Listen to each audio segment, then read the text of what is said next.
Morning students. आपका स्वागत है हाई सेकेंडरी पार्ट वन का जो सिलेबस हम डिस्कस कर रहे हैं। शिक्षा जीवन के लिए तैयारी नहीं है, शिक्षा ही जीवन है। The roots of the education are bitter but the fruit is sweet. कल हमने देखा था कि जो टेक्स्ट है उसको किस तरह से बोल्ड किया जा सकता है, इटैलिक्स किया जा सकता है, अंडरलाइन किया जा सकता है। आपको टेक्स्ट को सिलेक्ट करना होगा, सिलेक्ट करने से के बाद ही कोई भी इफेक्ट देना होगा तो आप दे सकते हैं। उसके बाद उसको फाइल को सेव कैसे किया जा सकता है, सेव करने के बाद उसमें फिर से अगर कोई मॉडिफिकेशन करनी हो, सेव एज और सेव का क्या डिफरेंस है दोनों का, उस फाइल को कैसे ओपन किया जा सकता है, ये सब चीजें हमने देखी थी। तो स्टूडेंट्स आज हम फिर से कोई एक सेंटेंस लिखते हैं और उस पे इफेक्ट्स देते हैं। डिफरेंट टाइप्स के जो इफेक्ट्स हैं वो देने से किस तरह से कंप्यूटर में आप अपना जो लेसन है उसको आगे बढ़ा पाएंगे। फॉर एग्जाम्पल मैं लिखता हूँ, एक computer network is a system in which computers are connected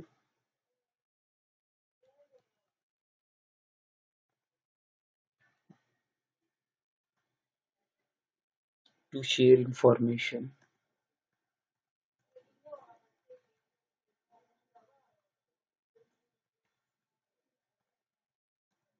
and resources। For example ये सेंटेंस हमने लिखा है। स्टूडेंट्स मैंने थोड़ा सा लंबा सेंटेंस इसलिए लिखा है कि आपको लगेगा कि इस सेंटेंस में इसको लिखते समय में है और भी बहुत सारी ऐसी चीजें हैं जिनको चेक करना पड़ता है। फॉर एग्जाम्पल मैं इस टेक्स्ट को सिलेक्ट कर रहा हूँ। मैंने पहले ही बताया जब तक आप टेक्स्ट को सिलेक्ट नहीं करेंगे कोई भी इफेक्ट नहीं दे पाएंगे। आपको लग रहा है कि एक लाइन लंबी है, एक छोटी है और एक फिर से बड़ी है, तो आपको इसको इक्वली बनाना है पैराग्राफ्स में। तो आपके पास यहाँ पे बहुत सारी चीजें दिखेंगी। एक दिखेगा लेफ्ट, आप दिख रहा है कि अलाइन टेक्स्ट लेफ्ट। अगर आपको लेफ्ट साइड ही टेक्स्ट को अलाइन करना है तो आप लेफ्ट साइड कर सकते हैं। अगर आपको राइट साइड टेक्स्ट को अलाइन करना है तो दिख रहा है, आप स्क्रीन पे देखिए कि align text right, control plus R इसकी शॉर्टकट ऑप्शन है, शॉर्टकट की है, और इसकी कंट्रोल प्लस एल है। और यहाँ पे आपको दिख रहा है control plus E, that means align centre.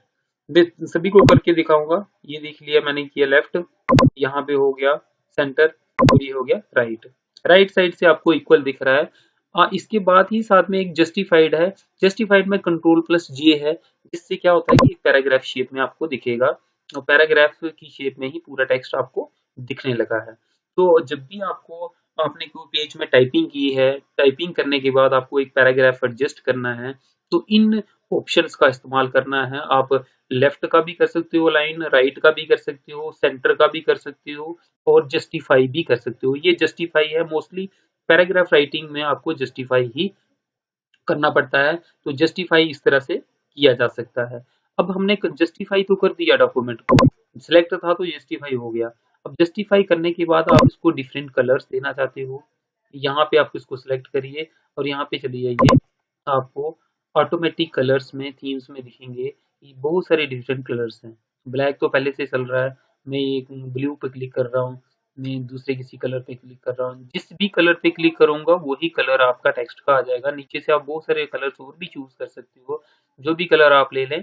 तो किसी भी कलर को हम यूज कर सकते हैं, जो भी आपको अपनी सुविधा के अनुसार चाहिए कि मैंने अपना टेक्स्ट जो है ज्यादा ब्यूटीफुल बनाना है, ज्यादा अट्रैक्टिव बनाना है, तो मैंने इसको कलरफुल बना दिया। आप चाहते हैं कि मैं पूरे के पूरे नहीं, बीच में से किसी सेंटेंस को कलरफुल बनाना चाहता हूँ, मैं इसको पूरा व्हाइट ब्लैक कर देता हूँ। और मुझे चाहिए कि इसमें से जो इम्पोर्टेंट चीज है, computers are connected, computers are connected, इतना सा सेंटेंस। तो आप इतने से सेंटेंस को भी रेड कर सकते हैं।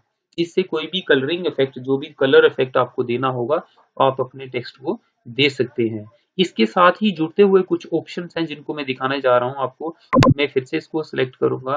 सिलेक्ट करने के बाद अभी हमने ये वाले ऑप्शंस देखे थे, इसके बाद आप देख रहे हैं कि ये है, आपको पूरे के पूरे को हाईलाइट करना होगा। तो हाइलाइटर आपके सामने आता है, आप जो भी हाईलाइट करना चाहो तो इससे टेक्स्ट को हाईलाइट कर सकते हो, थोड़े से पोर्शन को भी, सारे पोर्शन को भी हाईलाइट कर सकते हो, जो भी आप करना है। ये टेक्स्ट को ज्यादा अट्रैक्टिव बनाने में आपकी हेल्प कर रहा है कि आप इसको, अगर आप इसको वापस हटाना चाहते हो तो आप इसको वापस हटा भी सकते हो। अब इसके साथ आपके पास यहाँ पे एक ऑप्शन दिख रहा है लाइन स्पेसिंग। स्टूडेंट्स, बहुत इंपॉर्टेंट चीजें हैं जो मैं आपको दिखा रहा हूँ, आप जब काम करेंगे तो आपको वहाँ पे दिक्कत जरूर फील होगी कि यार मैंने ये लाइन, ये पैराग्राफ्स बनाना था, ये लेटर लिखना था, इसमें बहुत बड़ी बड़ी स्पेसिस आ रही हैं, तो अब मैं कैसे कम जगह पे इसको लिख सकूं, अगर मैं इसका साइज कम भी कर देता हूँ लेकिन लाइन की जो स्पेसिंग है वो वैसी ही एज इट इज रहती है, तो you have to reduce the line spacing. आप इसकी इनलॉर्ज भी कर सकते हो लाइन स्पेसिंग, कम भी कर सकते हो, बढ़ा भी सकते हो और हटा भी सकते हो, जहां पे हटानी है। ये 1.0 है, इससे थोड़ी कम हो गई, अगर आप इसको बढ़ाना चाहते हो 2.0 हो गया, इतने दूर दूर लाइनें आने लगी हैं, आप इससे ज्यादा बड़ी कर सकते हो, ये इतने दूर दूर स्पेसिस आने लगी है। और ये सब डिफरेंट ऑप्शंस आपको यूज करने पड़ रहे हैं लाइन को, स्पेसिंग को ठीक करने के लिए। लेकिन इसके साथ ही अगर आप देखें यहाँ पे नो स्पेसिंग आता है। नो स्पेसिंग का मतलब है कि कोई भी स्पेसिंग नहीं है, आपका सारे का सारा, सारी लाइन एक ही उसमें आ गई, आपने स्पेसिंग कोई नहीं दी। तो नॉर्मल स्पेसिंग जो हमारी होती है मोस्टली हम 1.5 या इस पे ले लेते हैं, तो आप इसका साइज बढ़ा सकते हो, जैसे मैंने इसका साइज बढ़ा लिया। ये नो स्पेसिंग पे गए हम, नो स्पेसिंग पे जाने के बाद अब ये जो डिफरेंट स्पेसिस थी ये कर दी। अब आपने इसको सिलेक्ट कर दिया है, तो मैं इसका टेक्स्ट जो है ये हटा देता हूँ। मान लो मैंने नो लिख लिया, नो रखने के बाद अब आपको इसका साइज बढ़ाना है। फॉर एग्जाम्पल आप इसका साइज बढ़ा दो, साइज बढ़ाने से आपको पता चलेगा कि नहीं यार मैंने साइज बढ़ा दिया है, तो अब टेक्स्ट फिर से वापस आने लगा है। तो ये पैराग्राफ्स आ गया आपका। इसमें नो स्पेसिंग करने से ये इफेक्ट पड़ रहा है क्योंकि स्पेस ही नहीं रही है। अब कंट्रोल प्लस जेड यूज करके इसको वापस ला सकते हैं। कंट्रोल प्लस जेड का मतलब होता है डू, रीडू और अनडू। ये यहाँ सामने दिख रहे हैं, देखो आप, मैं कर्सर को यहाँ पे रख रहा हूँ, तो अनडू पैराग्राफ अलाइनमेंट, और यहाँ पे redo, redo apply quick style. जो भी आपको एक्शंस करना है उसको आप, उस एक्शन को आपने रिवर्ट करना है गलती से आपसे, मैंने क्या करा, कंट्रोल प्लस जेड किया, डिलीट हो गया कोई वर्ड, तो कंट्रोल प्लस जेड करने से मैं वापस उसी को ला सकता हूँ, या मेरे से गलती से सारा पैराग्राफ डिलीट हो चुका है, चला गया अचानक से, तो मुझे कंट्रोल प्लस जेड का इस्तेमाल करना है, जिससे कोई भी एक्शन की होगी उसको रिवर्ट हम कर सकते हैं। स्टूडेंट्स, आप अभी देख रहे हैं कि लेफ्ट अलाइनमेंट क्या होती है, सेंटर अलाइनमेंट क्या होती है, राइट अलाइनमेंट क्या होती है, जस्टिफाई क्या होता है, जो लाइन की स्पेसिंग है किस तरह से दी जा सकती है, आपको कलर्स कौन से थीम्स में किस तरह से कलर्स देने हो तो आप कलर्स को दे सकते हो। ये पूरे का पूरा सिलेक्ट हो रहा है पोर्शन, जो भी कलर आपने दिया है। और इसके साथ आपके पास बहुत सारे और ऑप्शंस आते हैं, bottom border, top border, left border, right border, no border, all border. देखो आपको क्या हो रहा है कि आपका टेक्स्ट जो है एक बॉर्डर के बीच में आ गया है, पूरा का पूरा आपका पैराग्राफ एक बॉर्डर के बीच में आ गया है। अब मैंने इसको फिर से सिलेक्टेड किया है, कंट्रोल प्लस ए करता हूँ। कंट्रोल प्लस ए का साइन हम सिलेक्ट करने के लिए इस्तेमाल कर सकते हैं, all select. Control plus select directly एक शॉर्टकट ऑप्शन है, आप कर्सर से भी यूज कर सकते हो, और कंट्रोल और ए को कीबोर्ड से जब प्रेस करेंगे तो आपका शॉर्टकट ऑप्शन में सिलेक्ट हो जाएगा। मैं इसको फिर से हटा सकता हूँ यहाँ से। अगर बॉर्डर के दूसरे इफेक्ट्स देखने हैं तो आप देखिए टॉप बॉर्डर, आपको दिख रहा है कि टॉप वाला बॉर्डर आ रहा है लेकिन बॉटम वाला हट गया है। अब फिर से मैं यहाँ पे जा रहा हूँ, तो यहाँ पे जाने के बाद आप देख रहे हैं कि हाईलाइट में हो ही नहीं रहा है क्योंकि ये पोर्शन जो है सिलेक्टेड नहीं है। तो you have to select again, select करने के बाद ही आप कोई भी इफेक्ट दे सकते हैं। टॉप बॉर्डर दिया, बॉटम बॉर्डर दे दो, बॉटम बॉर्डर दे दिया, आपने लेफ्ट बॉर्डर दिया, वो देखो लेफ्ट वाला बॉर्डर, आपने राइट वाला बॉर्डर दे दिया, ये वाला राइट वाला बॉर्डर। अब आप ये सारे बॉर्डर हटा देते हो, नो बॉर्डर करते हो, तो ये नो बॉर्डर आ गया। अगर आप इसको फिर से करते हो, नीचे भी आप देखना चाहो ऑल बॉर्डर में आउटसाइड बॉर्डर्स है, आउटसाइड बॉर्डर के बाद आपके बाद इनसाइड बॉर्डर है, आपके पास हॉरिजेंटल है, ये इस तरह से हैं, इनके इफेक्ट्स अपने अपने हैं, आपको सिलेक्ट कर्सर को सिलेक्ट करना होगा। मैं इस बॉर्डर्स को हटा देता हूँ, हटा रहा हूँ इन इफेक्ट्स को।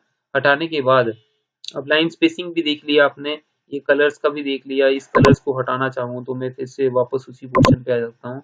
अब एज इट इज आपका टेक्स्ट हो गया जैसे भी, तो आपको अपनी सुविधा के अनुसार जो भी चेंजेस इसमें लानी हो, जिस तरह का भी इस्तेमाल करना हो तो आप कर सकते हैं। इसके अलावा कुछ और भी बहुत सारे इंपॉर्टेंट ऑप्शंस हैं, वो हम धीरे धीरे करते जाएंगे। आप इसकी प्रैक्टिस जरूर करें। अभी मैं इसी को ले रहा हूँ, एक होम होम जो आपका बटन है, इसी होम के बटन में जो जो स्क्रीन से ऑप्शन आ रहे हैं, ये मैंने कुछ ऑप्शन छोड़े हुए हैं, तो मैं क्यों ना इन ऑप्शंस को भी इसी ये बीच में ले लेता हूँ। है थोड़ा सा कॉम्प्लिकेटेड है। जैसे ये है चेंज अपर केस, अगर आप इसको क्लिक करेंगे तो क्लिक करने में एक ऑप्शन में साथ में ले लेता हूँ। ये जो टेक्स्ट है, इस टेक्स्ट को लोअर केस में चेंज किया जा सकता है, अपर केस में चेंज किया जा सकता है, capital each letter, each word और टॉगल केस में। स्टूडेंट देखिए क्या होता है, इसका इफेक्ट मैं पूरे पोर्शन को सिलेक्ट कर रहा हूँ। ये मैंने सिलेक्ट कर दिया। सिलेक्ट करने के बाद मैं यहाँ पे चला गया हूँ और यहाँ पे सेंटेंस केस में लोअर केस कर देता हूँ। लोअर केस में क्या हो गया कि जो भी कैपिटल में लेटर्स थे वो भी सारे के सारे लोअर में हो गए। यकीन नहीं आ रहा तो आप इसको फिर से अंडू करके देखिए। ए जो था आपका बड़ा था, सी बड़ा था, एन बड़ा था, जो जो भी कैपिटल्स में थे वो सारे स्मॉल हो गए। सिर्फ एक ऑप्शन को यूज करने के लिए ये लोअर केस मैंने किया है। लोअर केस में सारे लेटर्स आपसे गलती से लिखे गए हैं, अब उनको सारों को अपर केस करना चाहते हो। देख लीजिए कि सारे के सारे लेटर्स जो है कैपिटल्स में हो गए, स्मॉल से कैप्स में हो गए पूरे के पूरे। आपसे लिखना में गलती रह गई, आप कीबोर्ड पर प्रेस नहीं किया है या कोई भी चीज की है, तो आप ये चीज ना देखिए यार मेरे से लिखते समय अभी कोई मिस्टेक हो रही है, तो कोई लेटर कैपिटल लिखना था, कोई स्मॉल लिखना था। तो आप इन बटन का इस्तेमाल करके इसको चेंज में ला सकते हो। और बड़ी अच्छी बात यह है कि capitalise each letter, each word को कैपिटल में करना। आपसे गलती से सारा स्मॉल हो गया है, गलती से सारा कैप्स में हो गया है, आपने हर वर्ड के बिगिनिंग को आप कैपिटल करना चाहते हो। इसके कुछ ड्रॉबैक्स जरूर रहते हैं, क्योंकि जैसे आर है तो आर में ए बड़ा नहीं आएगा, एंड है तो एंड में यहाँ पे ए बड़ा नहीं आएगा, तो इनको ठीक किया जा सकता है। बट जहां पे भी पहला लेटर होगा, पहला शब्द होगा, तो उस वर्ड को ये क्या करेगा, सारे को कैप्स में कर देगा, कैपिटल बन जाएगा। और टोगल केस देखिए, टोगल केस में क्या है कि पहला शब्द स्मॉल और आगे वाले बड़े। तो आपसे कभी गलती से टोगल हो गया हो, इस तरह से टाइपिंग हो गई हो, तो आप देखें यार इसको मैं चेंज कैसे करूं, कन्वर्ट कैसे करूं, तो आपका टॉगल प्रेस हो गया है। कभी कभी क्वेश्चन एग्जाम में आ जाता है कि ऐसे टेक्स्ट को कन्वर्ट करना होगा तो कैसे करेंगे, तो आपको इसको कन्वर्ट करने के लिए आप फिर से कैपिटल का इस्तेमाल कर सकते हो, स्मॉल्स का इस्तेमाल कर सकते हो, अपर का इस्तेमाल कर सकते हो और लोअर केस का इस्तेमाल कर सकते हो, जो भी आप करना चाहो। तो इस तरह से आप जो टेक्स्ट है आपका, उसको वेल वे में डेकोरेट करके अच्छे से अंडरस्टैंडिंग के लिए प्रेजेंटेशन करवा सकते हो, प्रेजेंटेशन उसकी दे सकते हो। तो ये जो था हमारा लेसन था, लेसन नंबर 2, जिसमें हमने आज के दिन क्या क्या चीजें सीखी। स्टूडेंट्स फिर से ध्यान दो, मैंने कुछ ऑप्शन छोड़े हैं, इनको मैं नेक्स्ट लेसन में लेना चाहूंगा। जिसमें हमने एक लेसन, एक पैराग्राफ लिखा, पैराग्राफ को जस्टिफाई करना सीखा, left align, right align, centre line और justify, line spacing, colouring, border, no spacing, ये सब चीजें देखी। उसके बाद टेक्स्ट में कैसे चेंज लाई जाए, लोअर केस में कैसे लाया जाए, अपर केस में कैसे लिया जाए, कैपिटल ईच लेटर कैसे किया जाए, टॉगल केस कैसे किया जाए। तो अगले लेसन में हम इससे भी इंटरेस्टिंग चीजें सीखने जा रहे हैं, फिर से देखेंगे। तो आप इसका भरपूर इस्तेमाल करें, कोशिश करें घर में इसको अच्छे से प्रैक्टिस करें। ये चीजें आपको किसी कहीं पे भी आप किसी सेंटर में सीखने के लिए जाते हैं, क्योंकि ये चीजें तो मैंने आपको स्कूल में सिखानी थी, बट स्कूल लॉकडाउन होने की वजह से आपको घर में सिखाई जा रही हैं। तो ये एक अच्छा माध्यम है कि मैं आपको इन प्रैक्टिकल लेसन्स के द्वारा अच्छे से इसका प्रैक्टिकल नॉलेज दे सकता हूँ। तो स्टूडेंट्स आप बने रहें, तब तक के लिए नमस्कार। दूसरे लेसन में फिर से मिलेंगे। Thank you very much.